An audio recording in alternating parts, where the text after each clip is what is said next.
We are on Life Insurance Section 2. It begins on page 15. This chapter is entitled Policy Riders, Provisions, Options, and Exclusions. So we are done learning about the different types of policies. Now we need to understand how the policies work, what you can add to them, what are options that they have.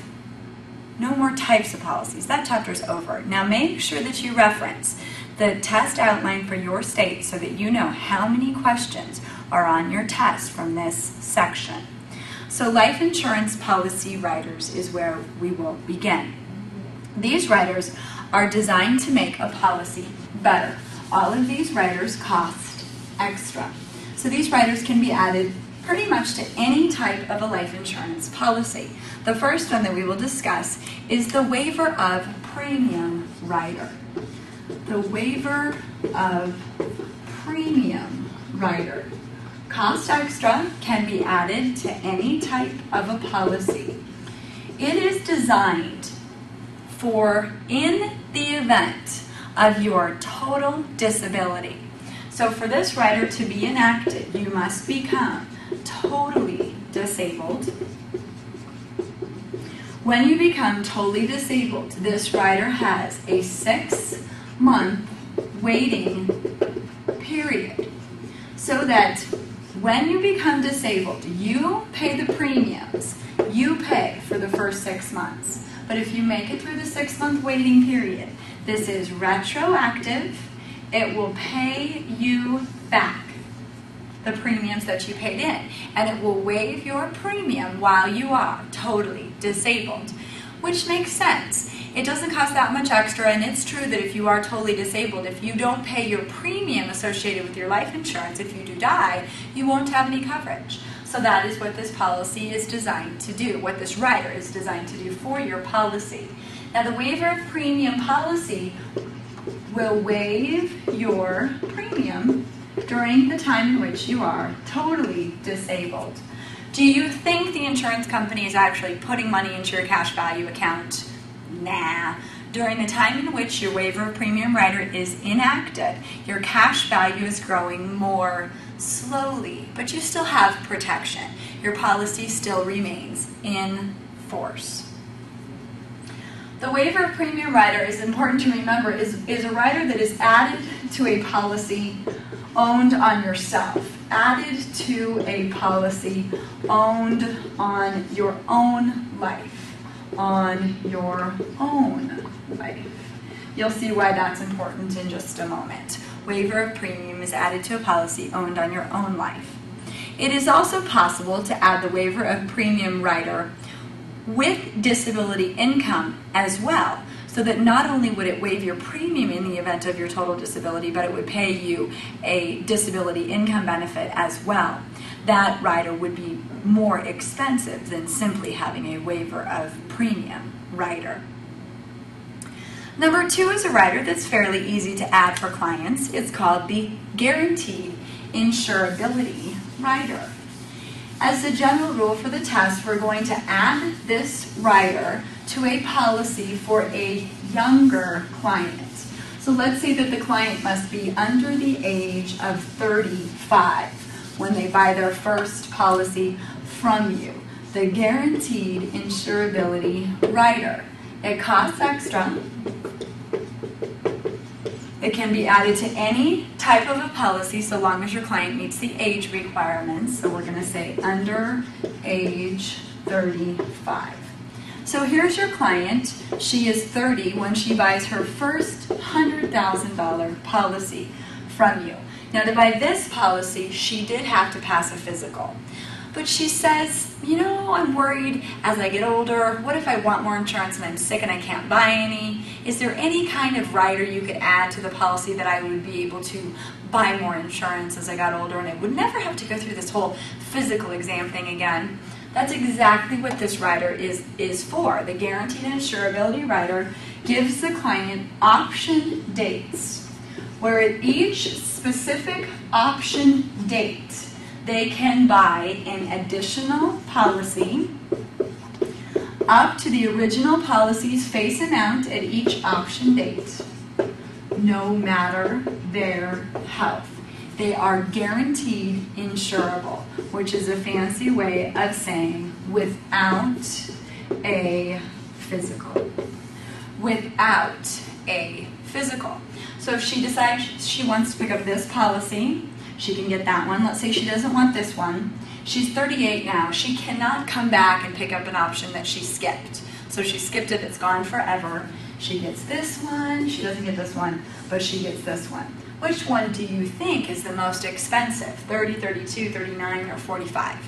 45. You're allowed to buy more insurance no matter your health, but it is based upon your current or attained age. So this policy would, of course, be the most expensive. So in this example, she paid extra for the right to get options. At each option, she can buy up to another $100,000 worth of insurance without a physical exam. The guaranteed insurability rider.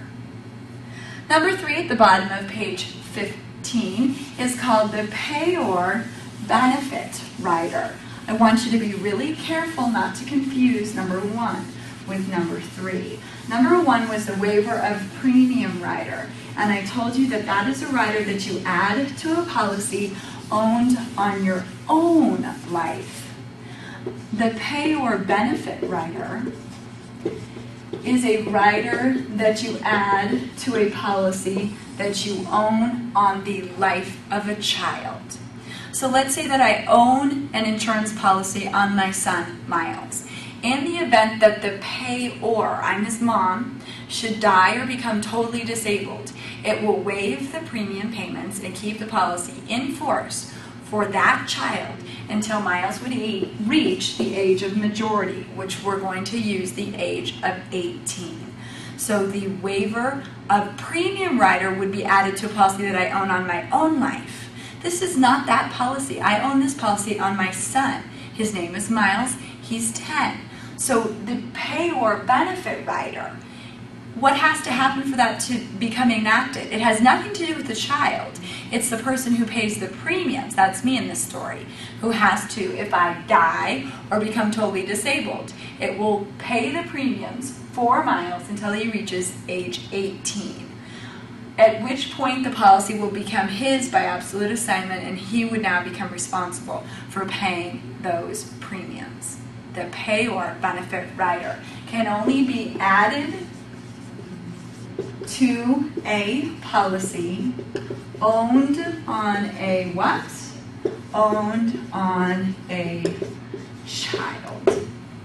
Owned on a child. Pay-or benefit rider. Going on to page 16, number 4 is the accidental death benefit rider. So this is a rider that these all cost extra. You can add to any type of life insurance. This rider is really an accidental death and dismemberment rider, which is a type of health insurance. Accidental death benefit rider. They sometimes will ask you what rider is associated with multiple indemnity. That's the accidental death benefit rider. It is designed to pay out double or triple the policy's face amount should you die in an accident. Now be careful, you've got to die from that accident within 90 days to have the accidental death benefit rider pay out. So that's important. So let me give you some examples. Let's say you have a $100,000 policy with double indemnity. You have a heart attack and die. What's paid? $100,000. Remember, a heart attack is a natural cause, not an accident. Let's say you have a $200,000 policy with triple indemnity. Let's say that you're in a car accident and you die from the car accident 6 months later. How much is paid? Face amount only. Remember, you have to die from the accident within 90 days, otherwise they will assume it's of natural causes. Last one. Let's say you have a $50,000 life insurance policy with double indemnity. You're crossing the street and a bus hits you and you die right away.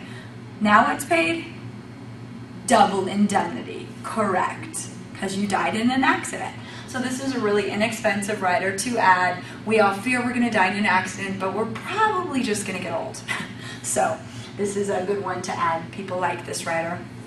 Another thing you do need to know is that because this is an AD&D, accidental death and dismemberment rider, it also is designed to pay out a stated amount if you are blinded in an accident. So it's not only designed with the whole idea of dying from the accident, but if you are blinded, not you got old and glaucoma and you can't see, but if you're blinded in an accident, it does have a specific amount that it will pay out. Number 5 and number 6 we already discussed, but just to review. The term insurance rider. The term insurance rider is a way in which we can help our client get to the specific amount of insurance that they want, but maybe they can't afford to buy entirely in whole life. For example, let's say that my client's name is B, Bob, let's say, and he wants to have $500,000 worth of protection, but he can only afford a $100,000 whole life policy. So we're going to add to the whole life policy term insurance, and it's going to be on the same person, Bob, B. When you add term insurance to whole life on the same insured, it's called a term insurance rider. We saw this in the family income policy. So term insurance added to whole life on the same insured. So we would get him $400,000 worth of term insurance added to his $100,000 worth of whole life, and we've met his need. Different, though, is number 6. That's the other insured rider. The story would go something like this. B wants a whole life policy on himself. He wants to add term insurance covering his wife S. Now we have term insurance added to whole life, but on a different insured. What's the name of this rider? The other insured rider. The other insured rider. Adds term insurance to whole life, but you've got a different insured. So that we saw in the family policy. So those are the 6 types of riders that you can add to life insurance. They all cost extra. Starting with big letter B towards the bottom of page 16, we talk about life insurance policy provisions and options. So no longer are these things going to cost extra. These things are just built into the policy. We start off with what is called the entire contract clause. The entire contract clause is designed to explain what is admissible in court. The entire contract is what is admissible in court. The entire contract includes the policy plus the application, if it's attached, plus any riders, if they're attached, and these are, of course, attached with mutual consent of the parties. So the policy plus whatever's attached to the policy constitutes what is called the entire contract clause. It protects the insured, the client, from having changes made to their policy to which they are unaware. No changes can be made to the policy without mutual agreement of the parties. It helps enforce something called the incontestability clause, which we're going to learn about in a moment. The top of page 17 is number 2, what is called the insuring clause. The insuring clause is found on the first page of the policy. It's sometimes called the face of the policy. The insuring clause. Found on the first page of the policy. The face of